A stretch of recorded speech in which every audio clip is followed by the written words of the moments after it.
සාදුනාදයක් පවත්වන්න.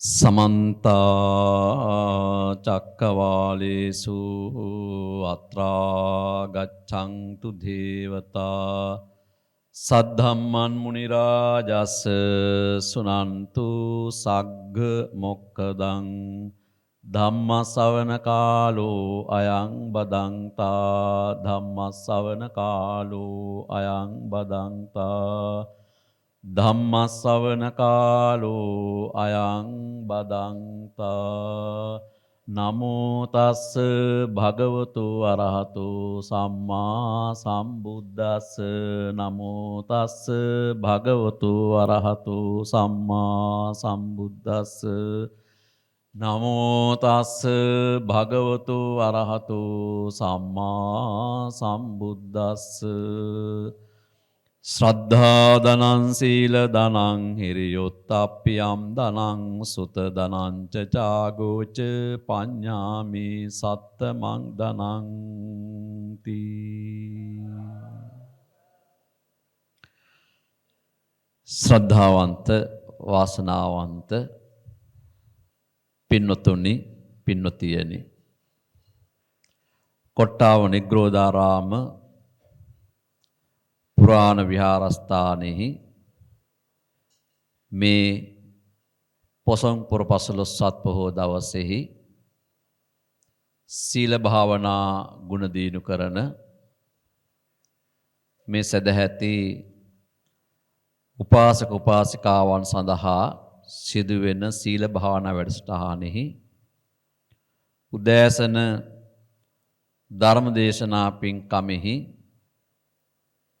දායකත්වයේ ගැන කටයුතු සිද්ධ කරනවා ලියනගොඩ හේරත් මහත්මයා ඒ වගේම සිරි සඳවිමල දහම් පාසලෙහි මාධ්‍ය ඒකකය දම්සර TV YouTube channel ඒ වගේම රංගි සිසිකා දියණියගේ ජන්මදිනය වෙනුවෙන් එම දියණියට ආශිර්වාද ප්‍රාර්ථනා කරමින් අපේ ආනන්ද මහත්මයා ඇතුළු පින්වතුන් අද මේ ධර්ම දේශනා පින්කමෙහි දායකත්වයේ ගැන කටයුතු සිද්ධ කරනවා. අද අපි ධර්ම දේශනාව සඳහා මාතෘකා කළේ අංගුත්තර නිකායෙහි සප්ත ආර්ය ධන සූත්‍රය. මේ ඇත්තෝ අහලා තියෙනවා. අපි අහපු දෙයක් නැවත නැවත අහනකොට අපිට ඒකට තව අලුත් බවක් එකතු කරගන්න පුළුවන්. නොදන්න දෙයක් අහනකොට අපි දන්නේ නැති දෙයක් දැනගන්න පුළුවන්. ඒ හැම එකටම හොඳින් ශ්‍රවණය කිරීම වැදගත් වෙනවා. ඒ නිසා දැන් මේ දානය අරගෙන ඉන්න වෙලාවේ හුඟක් හොඳින් ශ්‍රවණය කරන්න ඇස් පියාගන්නේ නැතුව ඇස් අරගෙන බණ ඇහුවොත් මං හිතන්නේ අවදියෙන් බණ අහන්න පුළුවන්කම තියෙනවා. නින්දෙන් අහන බණ කඩින් කඩ කෑලි කෑලි ඇහෙන්නේ. එතකොට ඒකයි වැරදි අර්ථයන් එකතු වෙන්න ඉඩ තියෙනවා. ඒ නිසා සුනාත ධාරේත චරාත ධම්මේ කියප විදියට හොඳට අහන්න ඕන, පිළිවෙලකට නිවැරදිව රඳවා ගන්න ඕන, ඒ අනුව ජීවිතේ හසුරවන්න ඕන. එහෙම වුණොත් තමයි ධම්මේ හවේ රක්කති ධම්මචාරී කියපු විදියට ධර්මයේ ආනිසංස ලැබෙන්නේ. ධර්මයේ රැකවරණය ලැබෙන්නේ. ධර්මයේ ආරක්ෂාව ලැබෙන්නේ. ඒක නිසා හොඳට අහලා ඒ අනුව ජීවත් වෙන්න. ධනය කියලා කිව්වහම අපිට මිල මුදල් භෞතික වශයෙන් ගොඩනගාගෙන තිබෙන සම්පත් ලෞකිකාර්ථයෙන් ගත්තාම අපිට ඒව කියලා සම්මුති ලෝකේ පිළිගැනීමක් තියෙනවා. මේ ඒ පර්ස් එකේ තියෙන පසුම්බියේ තියෙන මිල මුදල් ගැනවත් භෞතික වශයෙන් ගොඩනගාගෙන තියෙන සම්පත් ගැනවත් නෙවෙයි මේ කතා කරන්නේ. ආර්ය කියන වචනේ තේරුම තමයි උතුම් කියන බව. උතුම් සම්පත්තීන් ගැනයි අපි අද මේ සත්තාර්ය ධනයෙන් කතා කරන්නේ. ඒකේ පළවෙනි කාරණාව තමයි ශ්‍රද්ධා ධනය. ශ්‍රද්ධාව කියන වචනය බෞද්ධාර්ථයෙන් ගත්තාම අවබෝධය, පැහැදීම කියන අර්ථය තමයි අපිට ගන්න තියෙන්නේ. අනිත් ආගම්වල තියෙන්නේ භක්තිය. භක්තිය කියලා කියන්නේ දෙවියන් පිළිබඳව තියෙන බියත් එක්කලා ගොඩනගා ගන්න ගෞරවය. බෞද්ධයෝ බයට නෙවෙයි ගෞරවය ගොඩනගා ගන්න ඕන. බෞද්ධයෝ ගෞරවය ගොඩනගා ගන්න ඕන පැහැදීමෙන්, අවබෝධයෙන්. එතන තමයි නියම ගෞරවය තියෙන්නේ. එතන තමයි නියම පැහැදීම ඇති වෙන්නේ. ඒ නිසා ශ්‍රද්ධාව කියන වචනය අපිට ලෞකිකාර්ථයෙන් ගන්නත් පුළුවන්, ලෝකෝත්තර අර්ථයෙන් ගන්නත් පුළුවන්. ශ්‍රද්ධාව කියන වචනය බුදුදහමේ බොහෝ තැන්වල කතා කරනවා. අපිට චත්තාරික සූත්‍රයේ ගත්තත් එතනක් තියෙනවා. ඊළඟට බුදුදහමේ හඳුන්වන ආර්ය මාර්ගය ගැන කතා කරන තැන ඉන්ද්‍රිය ධර්මයන් තුලත් ශ්‍රද්ධාව ගැන කතා කරනවා. ඊළඟට ඒ ශ්‍රද්ධාව ආකාරවතී සහ අමූලිකා වශයෙන්, එහෙම නැත්නම් ලෞකික ශ්‍රද්ධා හා ලෝකෝත්තර ශ්‍රද්ධා වශයෙන් කොටස් කරලා පැහැදිලි කරලා තියෙනවා. ඒකේ පළමු එක අමූලිකා එහෙම නැත්නම් ලෞකික ශ්‍රද්ධා කියන එක ගත්තොත් පළවෙනි කාරණාව පැහැදීම පළමුවෙන්ම ඇති කර ගන්න ඕන. තමන් ගැන තමන්ට පැහැදීමක් තියෙනවා. ඔයගොල්ලොන්ට ඔයගොල්ලෝ ගැන පැහැදීමක් තියෙන්න ඕන. තමන්ට තමන් ගැන පැහැදීමක් තියෙන අය කෝ බලන් ඉන්නවද? 4-5 දෙනෙකුට තියෙනවා. ඒ කියන්නේ එපා වෙලා දින්නේ. පැහැදීමක් නැහැ තමන් ගැන. තමන්ට කොච්චර පැහැදීමක් තියෙන්න ඕනද? මං අන්ධෙක් නෙවෙයි. මං ගොළුෙක් නෙවෙයි. මං බීරෙක් නෙවෙයි. මං මන්දබුද්ධිකයෙක් නෙවෙයි. මං මිත්‍යා දෘෂ්ටිකයෙක් නෙවෙයි. මං කොරෙක් නෙවෙයි.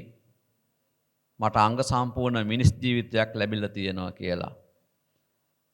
මං ගැන මං පැහැදෙන්න ඕනනේ. තමන් ගැන තමන්ට පැහැදීමක් නැතුණාම තමයි තමන් විසින් තමන් විනාශ කරගන්නේ. තමන්ගේ ගෞරවය නැති කරගන්න. තමන්ගේ කීර්තිය නැති කරගන්න. තමන්ගේ නිරෝගීකම නැති කරගන්න. තමන්ගේ වටිනාකම් නැති කරගන්න. ඇයි? තමන්ට තමන් කෙරෙහි පැහැදීමක් නැති නිසා. ඉතින් ඔයගොල්ලෝ අපි කාටවත් පැහැදෙන්න ඕන. පැහැදීම තියෙන්න ඕන. මට මම ආදරය කරන්න ඕන. මං කෙරෙහි මට පැහැදීමක් තියෙන්න ඕන. මට මං ආදරය කරගන්න නම්. මෛත්‍රී භාවනා කරනවා කියලා ඇස් දෙක පියාගෙන මම නිදුක් වේවා නිරෝගී වේවා සුවපත් වේවා කියලා නිකන් මතුරන එක නෙවෙයි තියෙන්නේ. මට මම ආදරය කරනවා නම් මගේ ඇවතුම් පැවතුම් ආහාර පාන මගේ නිරෝගීකම මගේ විවේකය මගේ නිදහස මගේ සතුට මං කොහොමද ඇති කරගන්නේ? Tamanට තියෙන්න ඕනේ පිළිබඳව දැක්මක්. මම මේ කතා කරන්නේ ලෞකික අර්ථයෙන්. ආහාර පාන ටික ගන්නවා නම් වසවිස වශයෙන් තමන්ගේ ජීවිතේ තමන්ම කාලා විනාශ කරගන්න, බීලා විනාශ කරගන්න. එහෙම අය තමයි ලංකාවේ හුඟක් ඉන්නේ. කන තරමක් කන්නේ වස. දෙන තරමක් දෙන්නෙත් වස දැනගෙන දෙනවද නැද්ද දන්නේ නැහැ.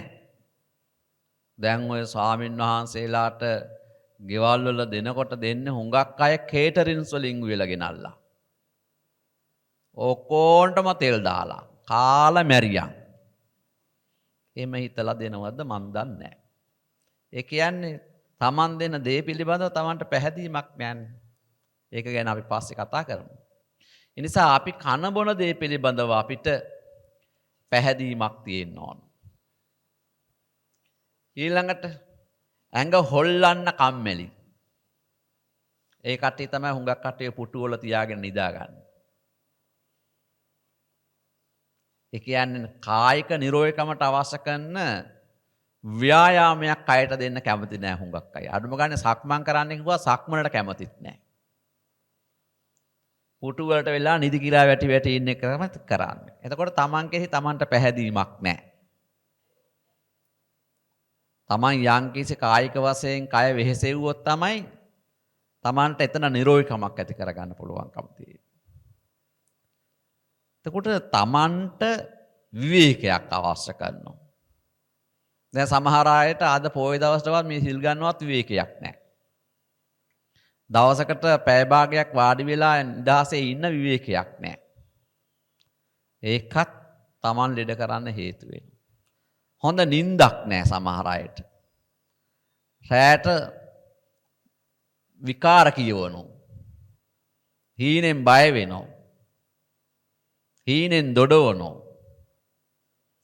අර සුවපත් මනසක් නැති වුනහම හොඳ විවේකයක් නැති වුනහම හොඳ නිරෝධකමක් නැති වුනහම හරියට නිින්දක්වත් නැහැ. එතකොට Tamanට Taman ආදරය කරනවා නම් Tamanගේ කය පහසුවෙන් තබා ගන්න පුළුවන් වෙන්න ඕන. බඩජාරිකමට කාලා ලෙඩ වෙන්නේ නැතුව කම්මැලිකමට ඉඳලා ලෙඩ වෙන්නේ නැතුව නිරෝගිමත්ව ඉන්න බලන්න ඕන.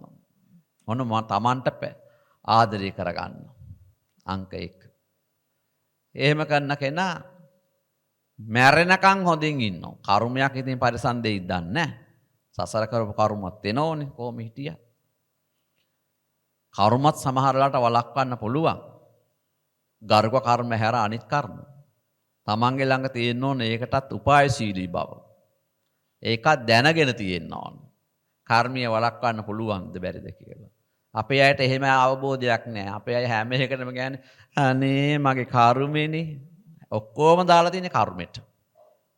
කර්මිකයෙක් ඉන්නවා. සමහර අය කියනවා මාව මැරෙන්නේ නෑනේ කර්මෙ. එහෙමත් කියනවා. හැම එකම හිතාගෙන ඉන්නේ මේ කර්මෙන් තමයි වෙන්නේ කියලා. ඒ මෝඩ මිනිස්සුන්ගේ හැටි. බුදුහාමුදුරුවෝ කර්මයට දාලා තියෙන්නේ 5න් 1යි. පංච නියාම ධර්ම කියලා බුද්ධ ධර්මයේ උගන්වනවා. සත්‍යයකට බලපෑම් කරන න්‍යාය 5ක් ගැන. ඒකෙන් එකයි කර්ම කියලා කියන්නේ. ඒ නිසා තමන් කෙරෙහි තමන් පැහැදෙනවා නම් කර්මය පවා වළක්වන්න පුළුවන්කම තියෙනවා. ඒ ලෞකික අර්ථයෙන්. ඊළඟට තමන් ඇසුරු කරන අය පිළිබඳව පැහැදෙන්න ඕන. තමන්ගේ අම්මා තාත්තා දුව දරුවෝ යාළු මිත්‍රාදීන් වැඩිහිටියන් ගුරුවරුන් ඒ අය පිළිබඳව පැහැදීමක් තියෙන්න ඕන. කෝ බලන්න තමන්ගේ දරුවෝ කෙරෙහි පැහැදෙන අය. හොඳයි මෙතන ඉන්න දරුවෝ ගැන පැහැදිච්ච අය කට්ටිය ගොඩක්. සමහර අය දරුවෝ කෙරෙහි පැහැදෙන්නේ නැහැ. ඇවිල්ලා සමහර අය දරුවන්ට දොස් කියනවා. දරුවන්ට දොස් කියනකොට බලන්න ඕන තව 4ක් තමන්ගේ පැත්තට හැරිලා තියෙයි කියලා. දරුවන් ඒකී තත්ත්වයන්ටපත් උනේ තම තමන්ලා නිසා නේද කියලත් පොඩ්ඩක් හිතන්න ඕන. කොතනද වැරදුනේ කියලා හිතන්න ඕන. මම ගිය වැඩසටහනේදී කොහෙද කිව්වා දරුවන්ට දැනුම විතරක් දීලා ඉංජිනේරුවෙක් බවට පත් කරගත් තාත්තා කෙනෙක් පීයක් අරගෙන කපන්න පස්සෙන් එලවනවා කියලා බයේ ඇවිල්ලා මේ ධර්මශාලාවේ රැයක් ගත කළා කියලා. අම්මට ගහලා අම්මගේ ඇහැ ඉදිමිලා ලේනවා කියලා. අන්න. දරුවෝ කෙරෙහි එතකොට පැහැදීමක් ඇති වෙන්නේ නැහැ. එතකොට අපි දරුවෝ හදලා තියෙන හැටි වැරදි. ගුණයක් නැතුව දැනුමක් දුන්නට වැඩක් නැහැ. ගුණයක් නැති කෙනාට දැනුමක් දෙන එක හරිම භයානකයි. ගුණයත් එක්ක දැනුම දෙන එක සාර්ථකයි. අද ලෝකේ විනාශ වෙමින් පවතින්නේ දැනුම තියෙන ගුණය නැහැ. ඒක නිසා භයානක අවියාවිද නිෂ්පාදනය කළා එක විට න්‍යෂ්ටික අවියකින් මුළු රටක් විනාශ කරන්න පුළුවන් මට්ටමට දැනුම වර්ධනය වෙලා තියෙනවා. ගුණය තියෙනවා නම් එතෙන්ට යන්නේ නැහැ. ඒ නිසා අද ලෝකයේ හොයන්නේ ගුණය. ඔයගොල්ලෝගොල්ලොන්ගේ ළමයිට මුණුපුරු මිනිපිරියන්ට දෙන්නේ දැනුම. කොතන හරි දැනුම පේල් වෙනෝ ගුණය නැති තැන. ඒ නිසා ලෞකික ශ්‍රද්ධාවේදී තමන් කෙරෙහි ඇසුරු කරන අය කෙරෙහි පැහැදෙන්න නම් තමන් ඒ ගුණයත් එක්කලා තමයි ආශ්‍රය පටන් ගන්න ඕන. ඒ නිසා තමන් ඇසුරු කරන අය කෙරෙහි පැහැදෙන්න ඕන. ඊළඟට කරන වැඩ කෙරෙහි පැහැදෙන්න ඕන. දැන් කරපුව මතක් කර ඉන්න එපා. සමහර ඒවා ඇති කරපු උපාඩි වැඩ මතක් කරන්න බැරි මට්ටමට. ඒව ගැන මතක් කරන්න යන්න එපා අතීතේ. අතීතයේ යහපත් දෙයක් විතරක් තියෙනවා නම් ආවර්ජනය කළාට කමක් නැහැ. අසතුටු වෙන්න කරුණු තියෙනවා නම් ඒව මතක් කරන්න යන්න එපා. ඔය යටපත් කරන්න බලන්න. යහපත් දේවල් කරන්න, කරන දේවල් ගැන පැහැදෙන්න, සතුටු වෙන්න. ආපහු නරක වැඩවලට හිත යොමු වෙන්න ඉඩ තියන්න එපා. එතකොට මම මේ කිව්වේ ලෞකික අර්ථයෙන් තමන් කෙරෙහි පැහැදීම ඇති කරගන්න ඕන. තමන් කෙරෙහි, ඇසුරු කරන අය කෙරෙහි, කරන වැඩ කෙරෙහි තමන් පැහැදීම ඇති කරගන්න ඕන. එහෙම පැහැදෙන කෙනාට මෙලෝක වශයෙන් සතුට තියෙනවා. දැන් ඔයාලම බලන්න මේ කියන විදියට මට සතුට තියෙනවද මට සතුට නැද්ද කියලා. නැත්නම් මට වැරදිලා තියෙනවා. ඒක හදාගෙන ඉස්සරහට සතුට ඇති වෙන විදියට, පැහැදීම ඇති වෙන විදියට, ශ්‍රද්ධාව ඇති වෙන විදියට මේ සන්ධ්‍යා කාලේ එහෙම නැත්නම් ජීවිතේ අවසන් කාලේවත් ගත කරන්න මැරෙනකොට පැහැදීමක් ඇති කරගෙන මිනිස් ලොව කෙරෙහි මිනිස් ජීවිතය කෙරෙහි පැහැදීමක් ඇති කරගෙන ಗುಣධර්මත් එක්කලා ජීවිතයෙන් සමුගන්න පුළුවන්කම තියෙනවා. එහෙම නැතුනොත් ජීවිතේ පේල්. හුඟක් අය ඉන්නේ ජීවිතේ පේල් කරගෙන. Tamanට පැහැදීමක් නැතුව ජීවිතේට ගුණයක් එකතු කරගන්න නැතුව ජීවිතේ හසුරවල තියෙන්නේ ඊ타ත්ම ඛේදජනක ආකාරයෙන්. ඛේදනීය ආකාරයෙන්. නිසා අතීතය ගැන හිතන්න එපා. දැන් ඉඳලා ඉස්සරහට පැහැදීම ඇති කරගෙන කටයුතු කරන්න. ලෞකික ශ්‍රද්ධාව ගැන එච්චරයි. ඊළඟට ආකාරවතී හෙවත් ලෝකෝත්තර ශ්‍රද්ධාව වශයෙන් හඳුන්වන්නේ බුද්ධ ධම්ම සංඝ යන රත්නත්‍රය පිළිබඳව පැහැදීම. චතුරාර්ය සත්‍ය පිළිබඳව පැහැදීම. සප්ත බෝධිපාශික ධර්ම පිළිබඳව පැහැදීම. ආර්ය අෂ්ටාංග මාර්ගය පිළිබඳව පැහැදීම. සතර මාර්ග සතර ඵලයන් පිළිබඳව පැහැදීම. නිවන පිළිබඳව තමන්ගේ චින්තනය අවදි වෙලා පැවතීම. දැන් මේ කාලයට එනකොට ඒ තත්ත්වයක් තියෙනවා නම් කොච්චර වටිනවද? දැන් ජීවිතයේ ඔයගොල්ලෝ කවුරුත් ජීවිතේ පරිණත යුගයකට ඇවිල්ලා තියෙන්නේ. කීප දෙනෙක් ඉන්න තරුණ අය පොඩි දරුවෝ අනිත් අය ඔක්කොම ජීවිතේ හුඟක් පරිණත ජීවිතයකට ඇවිල්ලා තියෙනවා කාලයකට ඇවිල්ලා තියෙනවා. ඔගොල්ලොන්ට බොහෝ පරිකල්පන ශක්තියෙන් දැන් මේ වෙනකොට තියෙන්න ඕන. එතකොට දැන් අපිට තියෙන්නේ මොනව පිළිබඳවද කියලා හිතුවොත් එහෙම. අපිට අවබෝධය මේ වෙනකොට තියෙනවද? ත්‍රිලක්ෂණය පිළිබඳව දැනුම ඇති. ත්‍රිලක්ෂණය පිළිබඳව පැහැදීම අවබෝධය කොච්චර දුරට තියෙනවද බලන්න. ඊළඟට චතුරාර්ය සත්‍ය පිළිබඳව දැනුම ඇති. අපි කතා කරන දුක, දුකට හේතුව, දුක නැති කිරීම, දුක නැති කිරීමේ ගමන් මාර්ගය අපි කතා කරනවා. අපි දුකට හේතුව කොච්චර දැන් අපිට දැනিলা තියෙනවද? අපිට අවබෝධ වෙලා තියෙනවද?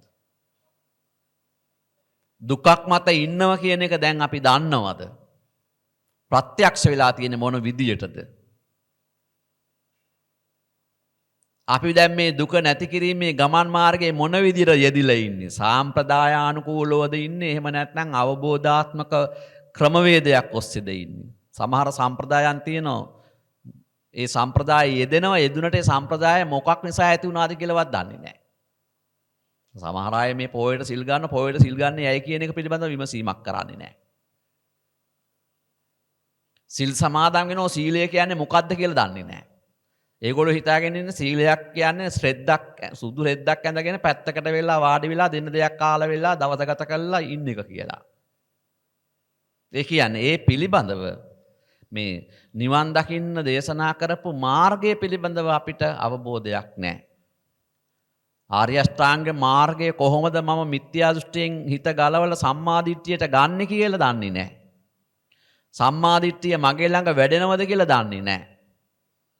සම්මා සංකල්ප මගේ ළඟ කොහොමද තියෙන්නේ කියලා, සම්මා සතිය මගේ ළඟ කොහොමද වැඩෙන්නේ කියලා මට ප්‍රායෝගික අත්දැකීමක්, ප්‍රායෝගික අවබෝධයක් කොච්චර දුරට තියෙනවද කියන එක පිළිබඳව මේ වෙනකොට ඔයගොල්ලොන්ට වැටහීමක් තියෙන්න ඕන.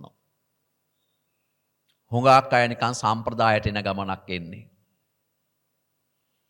හුඟක් අයට සම්ප්‍රදායට, ලෝක අපවාදයට, රැල්ලට සිල් සමාදන් වෙන්නේ.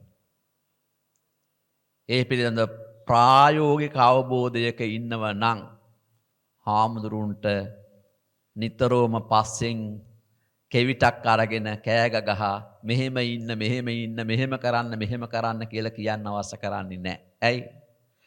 ප්‍රායෝගික අවබෝධය තුල ඉන්න කෙනා නිතරම දන්නවා කොහොමද යන්න ඕන කියලා. කොහොමද ඉන්න ඕන කියලා. කොහොමද මාර්ගය වඩන්න ඕන කියලා. එයා ප්‍රශ්නයක් අහන්නේ මාර්ගයේ වඩනකොට ඇතිවෙන්නා වූ ප්‍රශ්නය निराකරණය කරගෙන ඉස්සරහට යන්න විතරයි. රටේ ලෝකේ තියෙන වල්පල් ගැන ප්‍රශ්න අහන්නේ නැහැ. මේවයි ධර්ම සාකච්ඡාවක් අහන්නව මොනවද අහන්නේ කියලා බලනවා. අද දහවල් ධර්ම සාකච්ඡාවට මා සම්බන්ධ වෙන්න බලාපොරොත්තු වෙනවා. මහාචාර්යතුමකුයි ආචාර්ය කෙනෙකුයි මමයි අපි තුන්දෙනෙක් සම්බන්ධ වෙනවා දහවල් ධර්ම සාකච්ඡාවට. බලමු මොනවද අහන්නේ කියලා. මුකුත් අහන්නේ කන්නේ අද සද්ද නොකර ඉඳී. ඒ තමයි මේ කට්ටියගේ හැටි. නමුත් මාර්ගයේ වැඩනකොට මාර්ගය හා සම්බන්ධව ප්‍රශ්න එනවා. ප්‍රායෝගික මාර්ගයේ වඩනකොට Tamanට දැනගන්න ඕන කරුණු තියෙනවා. ඒව පැහැදිලි නිශ්චිත ඉලක්කයට ප්‍රශ්න අහන්න ඕන. ඒ පිළිබඳව Tamanට අවබෝධයක් තියෙන්න ඕන. ඒව ගැන අවබෝධයක් නැහැ. එහෙනම් අපිට වැරදිච්ච තැන් ගොඩක් තියෙනවා. බෞද්ධ වශයෙන් අපි මේ මාර්ගයේ වඩනකොට අපි වඩන ක්‍රමයේ මොනවා හරි තැනක තියෙන අවුල් ජාලාවක්. ඒ නිසා අපිට බුදුරජාණන් වහන්සේ දේශනා කරපු දුක නැති කිරීමේ ප්‍රතිපදාව පිළිබඳව ප්‍රාමාණික අවබෝධයක් අපිට තියෙන්න ඕන. මේ වෙනකොට බුදුහාමුදුරුවෝ වඩන්න බැරි, පුහුණු කරන්න බැරි බණක් අපිට කියලා නැහැ. සමහර අයත් එක්කලා කතා කරන්න හරියම අපහසුයි. වැදගත් වටිනා ප්‍රශ්නයක් කතා කරන්නේ මොනවා හරි වැල්වට ආරං තමයි කතා කරන්නේ. සමහර අය දුරකථන වලට මම නම් ආන්සර් කරන්නේත් නැහැ. පිස්සු. ඒවට කතා කරන්න ගියාම කිසිම තේරුමක් නැති වචන. ඔහේ කියවනවා. එහෙම ඒවට අවධානය යොමු කරන්න අපිට වෙලාවකුත් නැහැ. ඒ නිසා අපි දැනගන්න ඕන අපි කුමක්ද කරන්නේ? මේ සංසාර දුකෙන් එතර වෙන්න අපි කොහොමද මේ ප්‍රතිපදාව වඩන්නේ? මේ ප්‍රතිපදාව වඩද්දී අපිට තියෙන ගැටලු, නිශ්චිත ගැටලු, හඳුනාගත්ත ගැටලු, निराකරණය කරගන්න ඕන ගැටලු. අපි निराකරණය කරගන්නකොට අපිට මේ මාර්ගය පිළිබඳව ලොකු පැහැදීමක් ඇති වෙනවා. මම එදා හිටියේ අහවල් තැනක, අහවල් ආකාරයේ දැනුමක් මට තිබුණේ, අවබෝධයක් මට තිබුණේ. දැන් මම මේ මාර්ගය වඩාගෙන එනකොට මටම ප්‍රත්‍යක්ෂ වෙනවා තථාගත බුදුරජාණන් වහන්සේගේ දහම මට මොන්න තරන්නම් ප්‍රායෝගිකද, ප්‍රායෝගික අත්දැකීමක්ද කියලා. වඩන්න නැති කෙනාට ඒ මොකක්වත් නැහැ. එයා ඉතින් අර එහෙ බලනවා, අර පැත්ත බැලුවාම කාගේ හරි මොකක් හරි මගුලක් ගැන පේනවා, ඒක ගැන කල්පනා කරනවා. අනිත් පැත්ත බලනවා, ඒගාගේ මොනවා හරි පේනවා, ඒක ගැන කල්පනා කරනවා. ඇස් දෙක පියා ගන්නවා, ඒව ගැන කල්පනා කර ඔහේ ඉන්නවා. කවදාවත් මේ ආර්ය මාර්ගේ වැඩෙන්නේ නැහැ. පව් දුකයි සංසාරේ රස්තියාදු ගහනවා. කොච්චරනම් සංසාරේ ওই විදියට ඇවිල්ලා ඇත්ද? මම මේ කිව්වේ මාර්ගය පිළිබඳව පැහැදීමක් ඇති වෙන්න නම් මාර්ගය වඩන්න ඕන. මාර්ගය වඩන්න නැති කෙනාට කොච්චර මාර්ගය පිළිබඳව ඇහුවත් Tamanට ඒක පිළිබඳව පැහැදීමක් එන්නේ නැහැ ප්‍රායෝගිකව. ප්‍රායෝගික අත්දැකීම් වල තුලින් තමයි හොඳ පැහැදීමක් ඇති වෙන්නේ. ඊළඟට දැන් මේ මාර්ගය වඩාගෙන එනකොට ප්‍රතිඵල තියෙනවා. සෝවාන් මාර්ගයේ වඩනවා නම් ඒකේ ප්‍රතිඵලය තමයි සෝවාන් ඵලය. සෝවාන් මාර්ගයේ ඇවිල්ලා සෝවාන් ඵලය ලැබපු කෙනාට දැනෙනවා මට මේ තරම් ආස්වාද ජනක ස්වභාවයක් මේ ධර්මයේ ප්‍රායෝගික කිරීමෙන් ආවා නම් තව පිමි 3යි තියෙන්නේ. සක්‍රුදාගාමි මාර්ගයේ වඩන්නම ඕන. වඩනකොටම සක්‍රුදාගාමි ඵලය ලැබෙනවා. සක්‍රුදාගාමි ඵලයෙන් තමන්ගේ හිතේ තියෙන කෙලෙස් අයිගෙනකොට එයාට දැනෙනවා කොච්චර සහනයක්ද. මට මොනතරම්නම් ආස්වාද ජනක ස්වභාවයක් ඇති වෙනවද. අනිවාර්යයෙන්ම මම ඊළඟ පින්වත් පනින්න ඕන. ඒ නිසා අනාගාමි මාර්ගයේ වඩනවා. අනාගාමි මාර්ගයේ වඩනකොට අනාගාමි ඵලය ලැබෙනවා. අනාගාමි ඵලය ලැබෙනවත් එක්කලම අරහත් මාර්ගයට වැටෙනවා. අරහත් මාර්ගයේ වඩනවා. එයාට රහත් භාවයේ තුලින් ලැබෙනවා. එයාට නිවන් සැප දෝතට අරගෙන හදවතින් එයා ඒ නිර්වාණ සෝය ජීවිතේ විඳිනවා. ඒක මේ මිනිස්යන්ට විතරයි තියෙන ධම්ම දායාදයක්. මිනිස්සුන්ට තියෙනවා. දෙවියෙකුට නෑ ඒක ලැබෙන්නේ. බ්‍රහ්මියෙකුට නෑ ඒක ලැබෙන්නේ. සතර අපාගත සත්‍යයකට නෑ ඒක ලැබෙන්නේ. ඔබට මට පමණක් ලැබිච්ච මේ මිනිස් ලොවට ආපු එකෙන් ලැබිච්ච වටිනා ධර්ම දායාදය ගන්නේ නැතුව අපි ඒ කෙරෙහි පැහැදෙන්නේ නැතුව අපි ජීවත් වෙනවා නම් අපිට ලෝකෝත්තර ශ්‍රද්ධාවක් ඇති වෙන්නේ කොහොමද? ලෝකෝත්තර ශ්‍රද්ධාව ඇති වෙච්ච කෙනා කවදාවත් මේ මිනිස් ජීවිතේ රස්තියාදු ගහන කෙනෙක් නෙවෙයි. ලෝකෝත්තර ශ්‍රද්ධාව ඇති වෙච්ච කෙනා හැම ශ්‍රණයකම හැම මොහොතකම මේ මිනිස් ලොවෙන් ප්‍රයෝජන ගන්නවා. මේ සම්බුද්ධ ශාසනයෙන් ප්‍රයෝජන ගන්නවා. එහෙම කෙනෙක් බවට ඕගොල්ලෝ පත් වේවා කියලා අපි ශ්‍රද්ධාව පිළිබඳව කතාව අවසන් කරනවා. තව ගොඩක් තියෙනවා ඒකේ. තමන් බලන්න. තමන්ගේ මේ වචනේ වටිනාකම තියාගන්න. ඊළඟට තමන්ගේ ජීවිතයේ ඇවතුන් පැවතුන් පිළිබඳව තමන්ට ආත්මාභිමානයක්, තමන්ට පෞරුෂයක්, තමන්ට වටිනාකම තමන් ඇති කරගන්න. කවුරු මොන මඩ ගන්නාවත් තමන්ගේ ඇඟේ මඩ ගෑවෙන්නේ නැහැ. තමන්ගේ ඇඟේ පැල්ලම් ඇති වෙන්නේ නැහැ. තමන්ගේ ජීවිතේ සිදුරු ඇති වෙන්නේ නැහැ. සිදුරු ඇති කරන්න බලාවි. මඩ ගහවි. කඩතොළු හදන්න බලාවි. නමුත් තමන්ට පෞරුෂයක් තියෙනවා. කවුරු කොහොම මොනවා කිව්වත් මම මගේ හදවතට එකඟව මම නිවැරදි කියලා. මම මේ වගේ ජීවන පැවැත්මක් මගේ ළඟ තියෙන්නේ කියලා මට සත්‍යක්‍රියා කරන්න පුළුවන්. මට අදිෂ්ඨාන කරන්න පුළුවන්. ඕගොල්ලෝ මේ කාන්තාවෝ ගොඩක් දන්න පත්තිනී දෙවඟන තමන්ගේ යහ පැවැත්ම නිසා තමන්ට සත්‍යක්‍රියා කරන්න පුළුවන්කම ලැබුණා. තමන්ට අදිෂ්ඨාන කරන්න පුළුවන්කම තිබුණා. එහෙම කරනකොට මේ විශ්වය ඒ ගැන අවධානය යොමු කරන්න පටන් ගත්තා. ස්වභාව ධර්මයන් සෙලවෙන්න පටන් ගත්තා. ඒ තමයි ප්‍රතිපත්ති වල වටිනාකම. තමන්ගේ ළඟ යහපත් ප්‍රතිපත්ති තියෙනවා නම් මොන්න තරම් අභියෝගාවක් තමන්ට බය නැහැ. බුදුරජාණන් වහන්සේ මෙසේ ධර්ම දේශනා කරමින් ධර්මාසනාරූಢව වැඩ ඉන්නකොට අරහෙන් එන චින්චිමානිකාව බුදුහාමුදුරන්ට කියන්නේ බණ ටික නම් හරි මිහිරි. නමුත් මේ බඩේ ඉන්න දරුවට වග කියන්න ඕන ඔබ වහන්සේ. මේ දරුවා ඉබේ හැදුන නෙවෙයි. මේ දරුවා බිහි වෙන්න ආසන්නයි. දරුවා බිහි කරන්න අවශ්‍ය කරන පහසුකම් දෙන්න ඕන. තමන් වහන්සේ දන්නවා තමන් වහන්සේ කවුද කියලා. තමන් වහන්සේ කියනෝ නැගණිය එය දන්නේ ඔබයි මමයි පමණයි. එහෙම වුණා නම් නමුත් ඔය කතන්දරේ දැන් බොහෝ පිරිසක් දැනගන්නවා.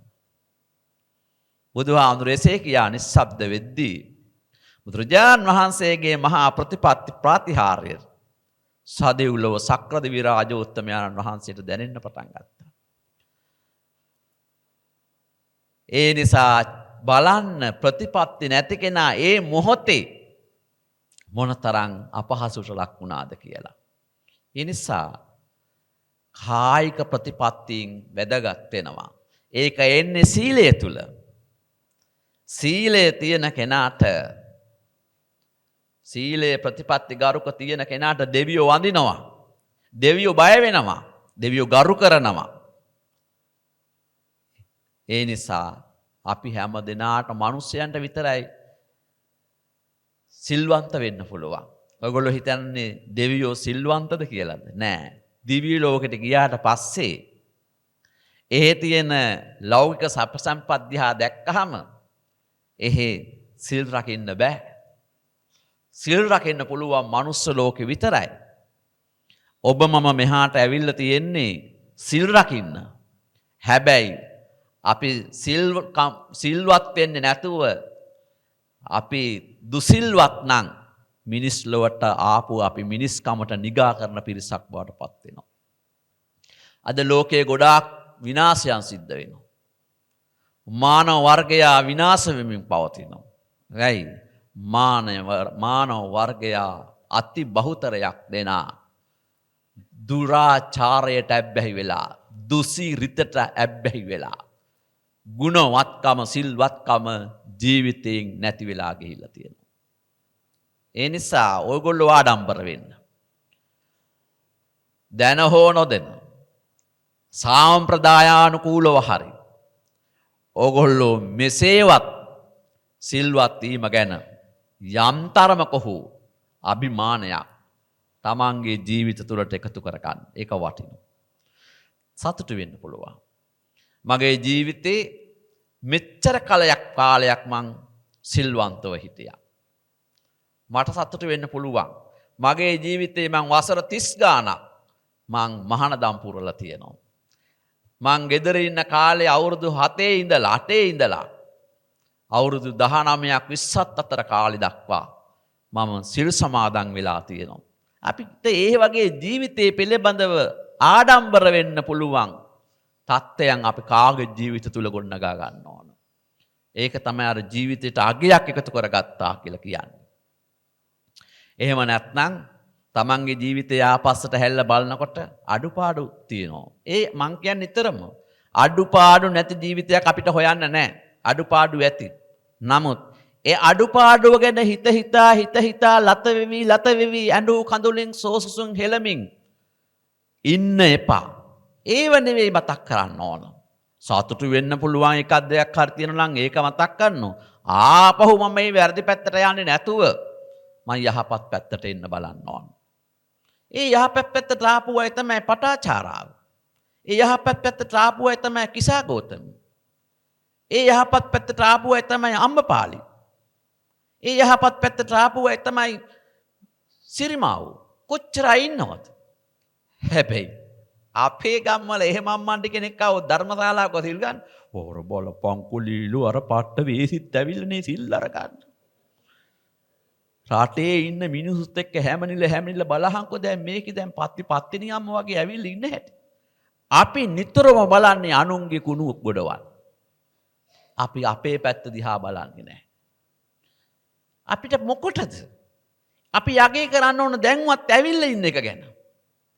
දැන්වත් යථාර්ථයේ තේරුම් අරගෙන තමන්ගේ ජීවිතයේ අඩලුහුඩුකම් අතහැරලා දාලා මේ ගුණවත් වෙච්ච එක ගැන අපි කල්පනා කරන්න. කොච්චර වටිනවද දැන්වත් සිල් සමාදන් වෙන්න ආපු එක ගැන. කොච්චර වටිනවද දැන්වත් බුදුබණ පදයක් අහන එක. කොච්චර වටිනවද විනාඩි 5ක් 10ක්වත් සතිමත් වෙච්ච එක ගැන. අපි එයා අගය කරන්න එපැයි. ඒ ආගමනය අපි අගය කරන්න එපැයි. අපේ සමාජයේ එහෙම ආගමනය අගය කරනවද? එහෙම කෙනෙක් ආවොත් එහෙම ඕගොල්ලෝ මොකද හිතන්නේ? මම කියපු එක විදිහට නෙවෙයිද හිතන්නේ? එහෙම තමයි. මම දන්නවා ඒක හුඟක් කට්ටියගේ හැඟීම් කොහොමද කියලා. ඒ නිසා හැබැයි බුද්ධ ශාසනය එහෙම තැනක් නෙවෙයි. බුද්ධ ශාසනයේ වැරදි අතහැරලා ආපු හැම කෙනෙකුටම නිවැරදි වෙන්න ස්ථානය දුන්න තැන. එහෙම වුණා නම් කවදාවත් අඟුලිමාල රහත් වෙනවද? අර මම කලින් කියපු අය රහත් වෙනවද? මාර්ගඵල ලබනවද? නිවන් සුව විඳිනවද? එළෙව්වනම් අපි නම් එහෙමයි එළවනෝ. ඒ නිසා අපි බුදුහාමුදුරුවෝ කවුද? බුදුහාමුදුරන්ගේ කරුණාව කුමක්ද? බුදුහාමුදුරන්ගේ පිළිගැනීම කෙසේද?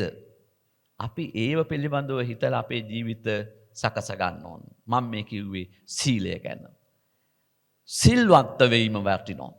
ඒ නිසා කයෙන් වෙන වැරදි වළක්ව ගන්න. වචනයෙන් වෙන වැරදි වළක්ව ගන්න. සීලාචාර කෙනෙක් බවට පත් වෙන්න. සංවරශීලී ජීවිතයක් ගත කරන්න. අගය කළ හැකි ප්‍රතිපත්ති ඇති කරගන්න. ඒ තුළින් ඔබේ ජීවිතය සුවපත් කරගන්න පුළුවන්කම ලැබෙනවා. තුන්වෙනි කාරණාව හිරි සහ ඔතක්. හිරි කියලා කිව්වේ පවට තියෙන ලැජ්ජාව. දැන් හැදෙන පරම්පරාවේ පවට ලැජ්ජ නැහැ. පවට ලැජ්ජයි. පව් කරන්න ලැජ්ජ නෑනේ. පව් කරන්න ලැජ්ජ වෙන්න ඕන. ලැජ්ජාව කියන්නේ ධනයක්. අද පවට ලැජ්ජාව නෑ. පව් කරනවා. අද ලැජ්ජාව නැත්තේ ලැජ්ජාව තියෙන්න ඕන පවට. හැබැයි අද ලැජ්ජාව තියෙන්නේ පිනට. පින් කරන්න ලැජ්ජයි. සීල් ගන්න ලැජ්ජයි. උතුරු සලුවක් පෙරවගෙන පාරේ එන්න ලැජ්ජයි. සමහර අයට උතුරු සලුව පෙරවන්නේ පන්සලට ඇවිල්ලා. ලැජ්ජලු පාරේදී පෙරවන් එන්න. එහෙම කට්ටිය ඉන්නවා. හැබැයි පාරේ සිගරට් එකක් අදින්න ලැජ්ජ නැහැ. බියර් එක බීලා ටින් එක දාලා යන ලැජ්ජ නැහැ. ඒ වගේ පහත් විදියට හැසිරෙන්න ලැජ්ජ නැහැ. ඕ වගේ නෙමෙයි තව ගොඩාක් වේව තියෙනවා. ඒවා අපි මේ බණ මඩුවේ කියන්න අවශ්‍ය කරන්නේ නැහැ. අද ගුණවත්කම් වලට, ගුණ ධර්ම වලට ලැජ්ජයි. පන්සලකට එන්න, මලක් පහනක් පූජා කරන්න, පිනක් දහමක් කරන්න, ඉස්සරහට ඇවිල්ලා බණපදයක් අහන්න. ඒවට හරිම ලැජ්ජයි. ඒ වුණාට මත් කුඩු වලට, මත්ද්‍රව්‍ය වලට, සල්ලාලකමට, හොරකමට, දුරාචාරයට, දුසිරිතයට, පාතාල වැඩවලට ඒවට කිසිම ලැජ්ජාවක් නැහැ. ඒ නිසා අද මිනිස්සු තිරිසන්නු වගේ. ආවියාවුද අතදරා තවත් කෙනෙක් මරන්න තරම් ලැජ්ජාවක් නැතුව කටයුතු කරනු. හිරිකිතයක් නැතුව හොරකම් කරනු. හෙට උදේට බලන්න පුළුවන් පන්සලේ පරණ සෙරපු ඌට්ටම් කීයක් තියෙනවද? පන්සලේ සමහරලාට හාමුදුරුවන්ගේ ආවාස ළඟ තිබුණොත් හාමුදුරන්ගේ සෙරෙප්පු දෙක ඒ සෙරෙප්පු දෙකත් අද හැන්දෑවට නැති වෙලා හෙට උදේ මටත් සෙරෙප්පු හොයන්න සිද්ධ වෙනවා. ඒ තරමට අපේ සමාජයේ පිරිහිලා තියෙනවා. මේව ගැන කියන්න ලැජ්ජ වෙන්න ඕනේ නැහැ. ඇත්ත කතාව ඒකයි. පොයේ දවසට පහුවෙන්ද දානශාලාවේ හාමුදුරන්ට දන් බෙදන්න හැඳි නැහැ. කවුරු ගෙනියනවද කියලා දන්නේ නැහැ. මම කලින් හොරගල පැත්තේ පන්සලක හිටියා. හැමදාම උදේ පාන්දර මෙනෝ උපාසකම්මා හැන්දෑවට යනකොට හැමදාම පැදුරක් අරගෙන යනවා. උදෙන්ම ඇවිල්ලා තියෙන අලුත් පැදුර තෝරගෙන වාඩි වෙනවා. හැන්දෑවට යනකොට ඒ පැදුර අකුරගෙන ගෙදර අරන් යනවා. ලැජ්ජ නෑ ඒවට. මොකටද සිල් සමාදන් වෙන්න ආවේ කියලා දන්නේ නෑ. සිල් රෙද්ද පෙරවගෙන හිටියත් පවට ලැජ්ජ නෑ. එහෙම අම්මන්ඩිලා ඉන්න ගොඩක්. පවට ලැජ්ජ නෑ. සිල් අරගෙන පව් කරනවා. ලැජ්ජ නැතුව, බය නැතුව. පින්නතුනි. මේක ඉස්සර කිව්වේ අපිට අපේ අම්මලා තාත්තලා කිව්වේ දේව ධර්ම කියලා. ලැජ්ජා බය දෙකට. මේවෙන් අපි ආරක්ෂා කරන්නේ. අපි පවට ලැජ්ජ වෙන්න ඕන. පවට බය වෙන්න ඕන. මම මේ පන්සලේ තියෙන දෙයක් ගත්තොත් මට මේකේ මොන විපාකයක් එයිද? මේව තුනුරුවන්ට පූජා කරපුවා. මේ තුනුරුවන්ට පූජා කරපු එක මම පරිහරණය කරන්නේ කාගේ අවසරයක් ඇතිවද? කාටද මම මේක කියලා ගත්තේ? මට කවුද මේක දුන්නේ? මම අවසරයකින්ද ගත්තේ? මම හිතන්න ඕන මේ හැම එකම තියෙනවා. කියවල බලන්න പ്രേතවත්තු. പ്രേතය වෙලා තියෙන්නේ කවුද කියලා. ලේසි නෑ. ස්වාමින් වහන්සේලා නොදී යමක් ගත්තාද? ඒ අරගෙන බුද්ධි විඳින ඒ අරගෙන පරිහරණය කරන සෑම එකක්ම පෙරේතයෝ වෙලා උප්පත්තිය ලබන්නට හේතු වෙනවා. නිකම් පෙරේතයෝ නෙවෙයි වැසිකිලි වල අසූචි කන පෙරේතයෝ. ඒක ගිහි වෙන්න පුළුවන් පැවිදි වෙන්න පුළුවන් ඒකේ වෙනසක් නැහැ. කර්මයේ විපාකයට ඒක ස්වභාව ධර්මයෙන් ලැබෙන දෙයක්. ඒක සිවුරු පෙරව ගත්තා කියලා මට ඒකෙන් බේරෙන්න පුළුවන් කමක් නැහැ. ඔයගොල්ලෝ ගිහි ඇඳුම් ඇඳගෙන ඒක කළා කියලා ඒකෙන් බේරෙන්න පුළුවන් කමක් නැහැ. ඔබට මට අනිවාර්යයෙන්ම කරන දේවල් වලට විපාක ලැබෙනවා. ඒ නිසා පවක් නරක දෙයක් සිද්ධ වෙන්න සිතක් පහළ වෙනකොට මට එතෙන්ට ලැජ්ජාව තියෙන්න ඕන. ලැජ්ජාව තියෙනවා නම් මම පසුබහිනවා. මට ඒකට බයක් තියෙන්න ඕන. කුමන බයක්ද? සසර ගිනි කඳු පිළිබඳව බය තියෙන්න ඕන. සතර අපාය පිළිබඳව බය තියෙන්න ඕන. දුගතිගාමී වෙලා විඳින දුක පිළිබඳව හිතෙන්න ඕන. එහෙම වුණාම රුපියලක් ගන්න බයයි. පාන්සලක හිටියලු දායක සභාවේ භාණ්ඩාගාරික මහත්තයෙක්. මම දන්නේ ගලිගමේ හාමුදුරුවන්ගේ බණකට මම ඇහුවේ. ලොකු චෛත්‍යයක් හැදුවලු. ඉතින් ඒ චෛත්‍ය හදලා කොත පළඳලා අවසන් වුණාලු. උපාසක මහත්තයා ලෙඩ වෙලා භාණ්ඩාගාරික මහත්තයා ඉස්පිරිතාලේ. ඉතින් හාමුදුරුවෝ ගියාලු බලන්න භාණ්ඩාගාරික මහත්තයා නිසා හොඳ නෑනේ. අනේ හාමුදුරනේ මට හරිම බයක් දැනෙනවා කියලා. බය වෙන්න දෙයක් නෑ. ඔබතුමා මහා පින්කම් කරපු කෙනෙක්. ඔබතුමා මහා චෛත්‍යයක් හදන්න සෑහෙන්න කැපවෙච්ච කෙනෙක්. ඒකම තමයි හාමුදුරනේ මට බය කිව්වලු. ඒ මොකෝ? මට හාමුදුරුවන්ට කියන්න මොකද්ද වගේ කිව්වලු. කියන්න කමක් නෑ කියලා කිව්වලු. මට හාමුදුරුවනේ ඒකෙන් හොරකම් කරපුවා නිතරම මතක් වෙනවා කිව්වලු. ඒ නිසා චේතනාහං භික්කවේ කම්මං වදාමි චේතයිත්වා කම්මං කරෝති කායේන වාචා මනසා. කායෙන් වදනින් මනසින් වෙන්න පුළුවන් චේතනාව පහළ වෙලා යම් දෙයක් කරන්නේද එය කාට හොරා කළත් තමන්ගේ චේතනාව දන්නවා, හිත දන්නවා. එයා නිතරම සතුටක් දෙන්න පුළුවන්, වදයක් දෙන්නත් පුළුවන්. දුටුගැමුණු මහරජතුමා කැලේ අතරමං වෙලා ඉඳිද්දී තමන්ට කෑම පාර්සලේ හම්බ වෙච්ච වෙලාවේ රහතන් වහන්සේ කෙනෙකුට දුන්න දාණය අර මහා පිංකම් අතරින් ඒක තමයි මතක් වුණේ බොහෝ වෙලාවට. ඉතින් යහපත් දේවල් මතක් වෙනකොට සතුට, අයහපත් දේවල් මතක් වෙනකොට දුක. එතකොට අපි වග කියන්න ඕන කොමටද? අපි වග කියන්න ඕන යහපත් දේවල් මතක් කළා සතුට විඳින්න පුළුවන් දේවල් ස්මරණය කරන්න. ගිහි වෙන්න පුළුවන්, පැවිදි වෙන්න පුළුවන්. අපි කවුරුත් එහෙම වෙන්න ඕන. අපි දායකයන්ට හොරා යම් දේවල් කරන්න පුළුවන්. හැබැයි ධර්මානුකූලව ඒක වැරදි නම් තමන්ගේ හෘද සාක්ෂිය කියනවා උඹ කලේ මහ පාදල වැඩක්. ඒකේ විපාක පෙරලා පැමිණෙනවා. ඒක නිසා අපි කවුරුත් අපිට සතුටු වෙන්න පුළුවන් ජීවිතයක් අපි ගත කරන්න අපිට තියෙන්න ඕන හිරියොත්ප්පියම් දනං කියන පවට ලැජ්ජාව සහ පවට බය අපි ළඟ තියෙන්න ඕන. ඊළඟ ධනය මොකද්ද? සුත කියන්නේ අහන එකට. ඉස්සෙල්ලා හුඟක් ඉගෙන ගත්තේ අහලා. ඒකයි සුත කිව්වේ. දැන් ඒක සංවර්ධනය වෙලා තියෙනවා. ඩිජිටල් බෝඩ් එක දක්වා, ජංගම දුරකථනය දක්වා මුළු ලෝකෙම තොරතුරු ශ්‍රණයෙන් අරගන්න පුළුවන් ශක්තිය ඇති වෙලා තියෙනවා භෞතික වශයෙන්. එදා තිබුණේ භෞතික වශයෙන් නෙවෙයි. එදා තිබුණේ ආධ්‍යාත්මික වශයෙන් ලබා ගන්න දිනු. මේවෙන් අහිතකර තත්ත්වයන් ඇති වෙනවා.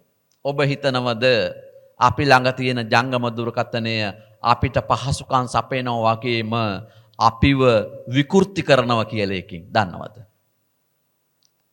අපිව නිතරම ඇබ්බැහි කරවනවා. විවිධ දේට ඇබ්බැහි කරවනවා. සමහර දරුවෝ ගලවන්න බෑ. ගේම් වලට ඇබ්බැහි වුණාම. සමහර අය ගලව ගන්න බෑ. නාට්‍ය වගේ දේවල් බලන්න ඇබ්බැහි වුණාම. සමහර අය ගලව ගන්න බෑ. සින්දු අහන්න ඇබ්බැහි වෙලා පාර යන්නේ කනේ ගහගෙන කෝච්චි වැදිලා මැරිලා යනවා. කෝච්චියේ සද්ද ඇහෙන්නේ නැහැ කනේ සිත් ඇහෙන්න සින්දුව නිසා. ඇබ්බැහි වීම නිසා තමන්ට ඒවෙන් ගැලවෙන්න බැරුව තමන්ගේ ස්නායු පද්ධතියෙන් පවා මේ මොළයේ තියෙන ස්නායු තන්තු කියලා කොටසක්. එතකොට මේ ඔය තාක්ෂණික උපකරණ භාවිතා කරන මොහොතක් දක්වා ස්වාභාවික ස්නායු තන්තු දුර්වල වෙලා විකෘති ස්නායු තන්තු නිෂ්පාදනය වෙනවා මොළේ.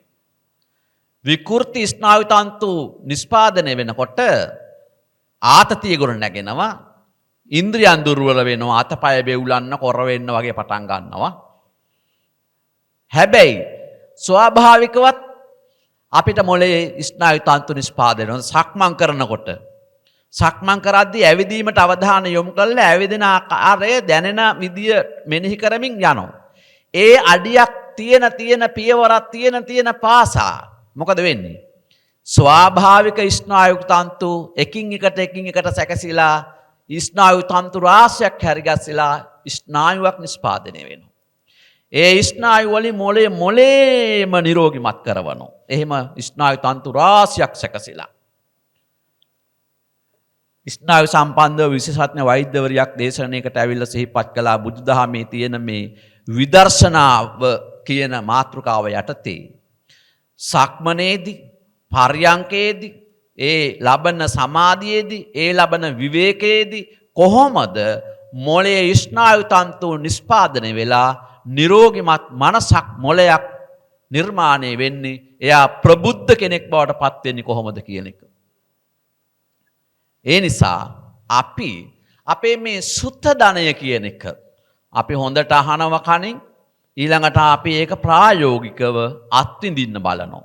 ඒක තමයි අපි බණක් ඇහුවට පස්සේ අපි ඒක ක්‍රියාවට නංවන්න බලනවා. ක්‍රියාවට නංවන මොහොතක් පාසා අපේ මේ ස්වාභාවික ස්නායු තන්තු පද්ධතීන් මනවින් අපේ මොළේ නිෂ්පාදනය වෙනවා.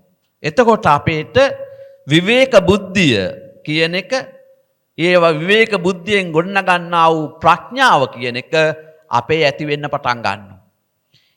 ඒ ප්‍රඥාව අර වගේ විකෘති තත්වයකින් ඇති වෙන එකක් නෙවෙයි. අද හුඟක් අයට ඔය තාක්ෂණික උපකරණ මෙහෙවන බහුතරයක් මානසික ආතතියින්ගෙන් යුක්තයි. නිසා විවේක බුද්ධියෙන් ලබන ඒ ආධ්‍යාත්මික ගුණය ශක්තිය එහෙම වෙන්නේ නැහැ. ඒ නිසා ඔයගොල්ලෝ දැන් මේ ලබන්නේ සුත ධනය. අහලා අහගෙන ඉඳලා හිතලා ඒකෙන් තමන් දැනුමක් උපයෝගී කරගන්න සකසා ගන්න. ඊළඟට ත්‍යාග ධනය. ත්‍යාගය කියලා කියන්නේ පරිත්‍යාගශීලී බව. අපිට මේ වාඩි වෙන තැන පිළිබඳවත් අපිට පරිත්‍යාගශීලී බවක් නැහැ. සමහර අයට හැමදාම එකම තැන වාඩි වෙන්න ඕන. ආයතන වෙන කෙනෙක් වාඩි වෙලා හිටියොත් එහෙම එනකොට මූණ කුණ්ඩ හට්ටිය වගේ. සටන් කරනවා. මගේ තැන. හැමදාම මම වාඩි වෙන තැන. ඔක මට දීපන් උඹ ඵලයක්. දැන් එතකොට මේ සිල් ගන්න අපේ පරිත්‍යාගශීලී බව අඩුම ගානේ වාඩි වෙන තැනටවත් එතනවත් අතහැර ගන්න බෑ අපිට. කොහොමද අපි සියල්ල අතහැරලා නිවන් දකින්නේ? පුළුවන්ද? බෑ. ඇලිලා ඉන්නේ, බැඳිලා ඉන්නේ, ගැටිලා ඉන්නේ, දුකේ ඉන්නේ, සැනසෙල්ලක් නැහැ. ඉනිසා අපි දැනගන්න ඕන අනේ ඕක මොකද්ද? මේක මේ බොහෝම සුළු දෙයක්. ඔයා ඉන්න. මේ ධර්මශාලා සාගරයක් වගේ තියෙන. හදපු අයට අපි සිද්ධ වෙනවා. මට ඕන තැනක වාඩි වෙන්න පුළුවන්. ඔයා ඔතන ඉන්න ගැටලුවක් නැහැ. එහෙම කියලා කෝ බලන අයින් වෙන අය ඉන්නවද කියලා. එහෙම හිතලා. එහෙම හිතන්නේ. මාගේ තැන. ඔහෙ නැගිටින්න. මම හැමදාම ඉන්නේ. ඒ අල්ලගෙන ඉන්නේ. ගැලවෙන්න බෑනේ අපි ආවේ ගැලවෙන්න. දන් දීමෙන් කරන්නේ අතහැරීම. එතකොට සිල් ගන්න අයට මේ වාඩි වෙන තැන අතහැර ගන්න බැරුව ඒගොල්ලෝ කොහොමද සකල දුක්ඛ නිස්සරණ කරන්නේ? සියලු දුක් අතහරින්න බෑ. ඒ නිසා මේව ප්‍රායෝගික වෙන්න ඕන. නැත්නම් මේ අපි කරන්නේ බොරුවක්. අපි කරන්නේ වංචාවක්. අපි කරන්නේ රැවටීමක්. ඒ නිසා අපි අහන දේ ප්‍රායෝගික වෙන්න ඕන. අපි කරන වැඩේ අර්ථවත් වෙන්න ඕන. හුඟක් ධර්මශාලාවල් වල තියෙන දෙයක්. මේ උපාසකම්මලා හුඟ දෙනෙක් බණ ඇහුවට හුඟ දෙනෙක් මේ ආර්ය මාර්ගේ වඩන්න ආවට මේකේ බහුතර දෙනෙක් ඉන්නේ ප්‍රායෝගික අත්විඳින ස්වභාවයකින් නෙවෙයි සාම්ප්‍රදායානුකූලව අල්ලගත්ත ක්‍රමයක තුල ඉන්නේ. ගැටෙන තැනක ඉන්නේ. අතහැරීමක් නැති තත්ත්වයක ඉන්නේ. ඒ නිසා පරිත්‍යාගය කියන එක පිළිබඳව අපි හිතන්න ඕන. අපි මේ සීලයෙන් කරන්නේ අතහැරීමක්. අතහරින්න බෑ. අතහරින්න පුරුදු වෙන්නේ නැති කෙනාට සිල්වත් වෙන්න බෑ. සිල්වත් දැන් බලන්න ඔයගොල්ලොන්ට දවස ගත කරන එක කොච්චර අපහසුද කියලා. බැඳීම් එක්කලා. අපිට හෙට යන්න වුණත් අපි සූදානම්. අපි අතහැරලා ආපු එකේ පුරුද්ද තියෙනවා. දීලා ආපු එකේ පුරුද්ද තියෙනවා. ඒ නිසා ඒ පුරුද්දෙන් දීලා ඕන වෙලාවක යන්න පුළුවන්කම තියෙනවා. ඒ ආධ්‍යාත්මයේ සකසා ගන්න ශක්තියක් ඒක. අපි හොරගල ඉඳලා එනකොට මල්ලිකා දෙවනක කියලා දෙනවක කියලා උපාසකම්ම කෙනෙක් හිටියා අපේ තාත්තා දන්නවා. ඒ උපාසකම්ම අඬනවා. අනේ ලොකු හාමුදුරුවෝ මෙහි දාලා යන්නේ කොහොමද මේ ඔක්කොම හදාගත්තේ ලොකු හාමුදුරුවෝ ඇවිල්ලානේ කොහොමද යන්නේ? ඒ උපාසකම්මල්ලගෙන මට වැඩි. ඒ නිසා ප්‍රායෝගික වෙන්න ඕන. මේ පන්සල අපි හැදුවා කියලා ඇවිල්ලා මේක දාලා අපි යන්න ඕන. මේක අල්ලගෙන හිටියොත් මැරෙනකම්ම මේකේ මල පෙරේතෙක් වෙනවා ඊට පස්සේ මම. ඒක නිසා මේ ඔක්කොම දාලා ඇවිල්ලා පන්සලක් අල්ලගෙන ඉඳලා මේකේ මල පෙරේතෙක් වෙනවා නම් මට තියෙන ආධ්‍යාත්මික සුවය මොකක්ද? අර සාරිපුත්ත ආපදානයේ තියෙනෝනේ අර පෙරේතෙක් වෙලා වැසිකිළියක් හාරපු හාමුදුරු කෙනෙක් ගැන. ඒ தත්ත්වයටපත් වෙන සිද්ධ වෙනු නැත්නම්. ඒ නිසා උපාසකම්මල හොඳට පරිත්‍යාගශීලී වෙන්න. අතහරින්න පුරුදු වෙන්න. ඒක අතහරිනකොට නිවනම ප්‍රාර්ථනා කරගෙන අතහරිනවා මිසක් අහුකොන් අල්ලගෙන අතහරින්න එපා. අරක බලාපොරොත්තුවෙන් මේක බලාපොරොත්තුවෙන් කියලා ඒ බලාපොරොත්තු ඇති කරගන්න එපා. අතහැරීම නිවනටම හේතු වේවා කියන චේතනාවෙන් අතහරින්න. සාදු කිව්වට වැඩක් නැහැ, ඒක ප්‍රායෝගික වෙන්න ඕන. හුඟක් අය සාදු කියලා කියනවා. නමුත් ක්‍රියාව තුළ ඒක පේන්නේ නැහැ සමහර අයගේ. ඊළඟ එක තමයි ප්‍රඥා සම්පදා. ප්‍රඥාව තියෙනවා නම් මේ කියපු ඔක්කොම ටික හරියනවා. ප්‍රඥාව කියන එක එන්නේ ප්‍රායෝගික අත්දැකීම් තුලින්මයි. ඒ නිසා මේ ප්‍රායෝගික අත්දැකීම් ඇති කරගන්න අපි මහන්සි වෙන්න ඕන. ප්‍රායෝගික අත්දැකීම් කොහොමද ඇති කරගන්නේ? කරන ක්‍රියාවට හොඳට හිත යොමු කරන්න. කරන ක්‍රියාවට හොඳට හිත යොමු කළාම කරන ක්‍රියාව හිතට දැනෙන්න පටන් ගන්නවා. කරන ක්‍රියාව හිතට දැනෙන්න පටන් ගන්නකොට කරන ක්‍රියාව පිළිබඳව අත්දැකීම් එන්න පටන් ගන්නවා. අවබෝධය එන්න පටන් ගන්නවා. ඒ නිසා හැම චිත්තක්ෂණයකම හැම සිතකම හැම අරමුණකම තමන්ගේ හිත හොඳට යෙදෙව්වොත් ඒක මෙනෙහි කළොත් යෝනිසෝ මනසිකාරයෙන් කළොත් ඒ පිළිබඳව අවබෝධය ඇති වෙනවාට කිසිදු සැකයක් නැහැ. ඒ නිසා මේ වෙලාවේ ඊ타ත්ම කරුණාවෙන් මෛත්‍රියෙන් මේ සත්‍යාර්ය ධනය තමන්ගේ ජීවිතේ සාර්ථක කරගන්න උපයෝගී කරගනිත්වා කියලා ප්‍රාර්ථනා කරමින් ධර්ම දේශනාව අවසන් කරනවා. සමත විදර්ශනා භාවනා ගුණ තුළින් ප්‍රඥා සම්පත්තිය පරිපූර්ණත්වයටම පත් වේවා. සියලු දෙනාට ලෞකික ලෝකෝත්තර උතුම් අමා මහ නිවන් සුව ලැබේවා කියලා ප්‍රාර්ථනා කරනවා. අද මේ ධර්ම දේශනාව සඳහා අපේ සිරි සඳ විමල දහම් පාසලේ දම්සර YouTube නාලිකාවත් ඒ වගේම සිරි සඳ විමල දහම් පාසලේ දායකත්වයත් ඒ වගේම ලියනගොඩ අපේ හේරත් මහත්මයා රෝගී තත්වයෙන් ඉන්නේ එතුමාගේ දායකත්වයත් ඒ වගේම රොසාන් සිගේරා පුතා ඇතුළු ඒ හැම දිනාටම ආශිර්වාද ප්‍රාර්ථනා කරනවා. ඒ වගේම අපේ පුන්සලා හාඩ්‍යාරේ අපේ ආනන්ද මහත්මයා විහාරස්ථානයේ සියලු කුදු මහත් කටයුතු වලට බොහෝ කැපවීමෙන් කටයුතු කරන අපේ විහාර කාර්ය සාධක සමිතියේ ප්‍රධාන සංවිධායකතුමන් වශයෙන් කටයුතු කරනවා. එතුමත් බලාපොරොත්තු වෙනවා රංගි සසිකා දියණියගේ ජන්මදිනයට ආශිර්වාද ප්‍රාර්ථනා කරන්න. උමේෂා දියණියට ආශිර්වාද ප්‍රාර්ථනා කරන්න. බහාම්ත්‍රගත වන්ට යෙදුනා වූ සියලුම ඥාතීන්ට පින් දෙන්න. ප්‍රේමවතී පෙරේරා මෑණියන්, පුංචි සිඤ්ඤෝ පියාණන්, සෙනේරි රණසිංහ පියාණන්, සේදර කෝනා රණසිංහ මෑණියන්, ඒ වගේම එල්.ඩී. ප්‍රේමවතී නැන්දනිය, සුමනාවතී නැන්දනිය ආදී මිය පරලොව යන්ට යෙදුනා වූ සියලු දෙනාටත් අපේ ආදරණීය මෑණියන් අනුලාවතී මහෝපාසිකාවටත් පුණ්‍යානුමෝදනා කරන්නට බලාපොරොත්තු වෙනවා. ඒ සියලු දෙනාටත් ධර්ම ශ්‍රවණය කළ ඔබ හැම දෙනාටත් උතුම් අමා මහ නිවන් සැප ලැබේවා කියලා ප්‍රාර්ථනා කරනවා.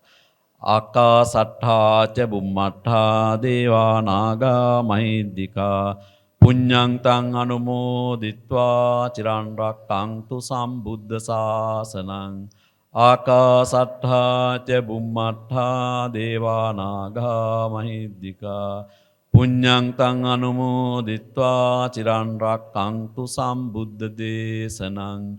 ආකාසට්ඨා ච බුම්මට්ඨා දේවා නාග මහිද්దికා පුඤ්ඤං තං අනුමෝදිත්වා චිරන් රක්ඛන්තු ත්වං සදා.